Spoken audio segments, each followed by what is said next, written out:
Hello everyone, it's me Clayton. I just finished watching Dune, based on the massively popular sci-fi novel of the same name, at least the first part of it, and directed by Denis Villeneuve, who you might remember from Arrival. Now, when it comes to Dune, despite it being one of the most popular sci-fi novels in literature, dating all the way back to 1965, the many attempts to turn Dune into an adaptation have proven to be quite difficult for many filmmakers. There's the David Lynch film from the 1980s, there's a mini-series, and now there's the Denis Villeneuve film in 2021, which decides to only adapt the first half of the novel, with the second film hopefully covering the second half. And considering that it's one half of a story, it really does feel like a part one to a bigger tale. But that bigger tale is proving to be quite epic and quite involved, with many characters and many concepts that sci-fi fans are sure to love. But let's get to the story, shall we? The story focuses on House Atreides, and specifically Paul, a young genius who happens to go to the planet Araxis along with his family when the Emperor sends them over there, and when it seems like they're going to take over spice production. Spice is basically this resource that happens to act as both a hallucinogen for the locals over at Araxis, as well as it happens to be used as part of fuel for the many interstellar spaceships. Without spice, there's no way to travel throughout the stars, so it's a very, very important substance.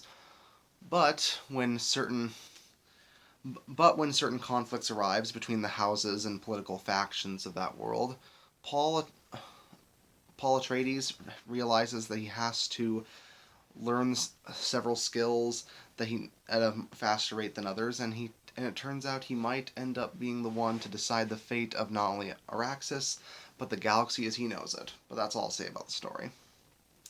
Despite being 2.5 hours long, the film never really gets boring, mainly because Denis Villeneuve's cinematography and direction makes the entire planet of Araxis look absolutely beautiful, even though it's just basically a huge desert. Considering it has the cinematographer from Rogue One, it really does show in how well it utilizes its environments and how much of an epic scope the whole production has. On top of that, it's got an all-star cast from Oscar Isaac to Josh Brolin to Javier Bardem to many others, and a lot of the actors here really do pull off their roles pretty well. That being said, there are some scenes that do feel like they drag a little bit, but that's probably because this is a more deliberately paced sci-fi series that's not just a full-blown action fest. It goes through every single note when it comes to what you can do for a sci-fi story.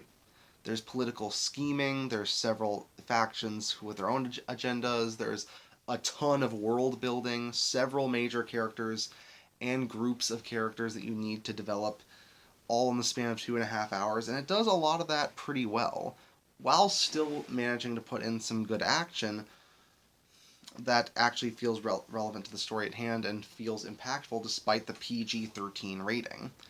Yeah, there isn't a whole lot of blood in this film, but its action scenes are well put together and rather impactful. And Paul actually kind of feels like an anti-Chosen One, though I heard that was intentional based on how the original book was written. Now, granted, the ending of the film does feel very much like sequel bait, but considering that we already have a sequel up in planned, and that we know it's a part one, it even says it at the beginning of the film, I'm not too upset about that. But yeah, it's mainly the visuals, the ambition, the scope, and the great actors that help make this film one of the most must-see sci-fi films of this year. Seriously, you can believe the hype when it comes to this one. That's why I'm going to give Dune Part 1 a 9 out of 10. See you next time.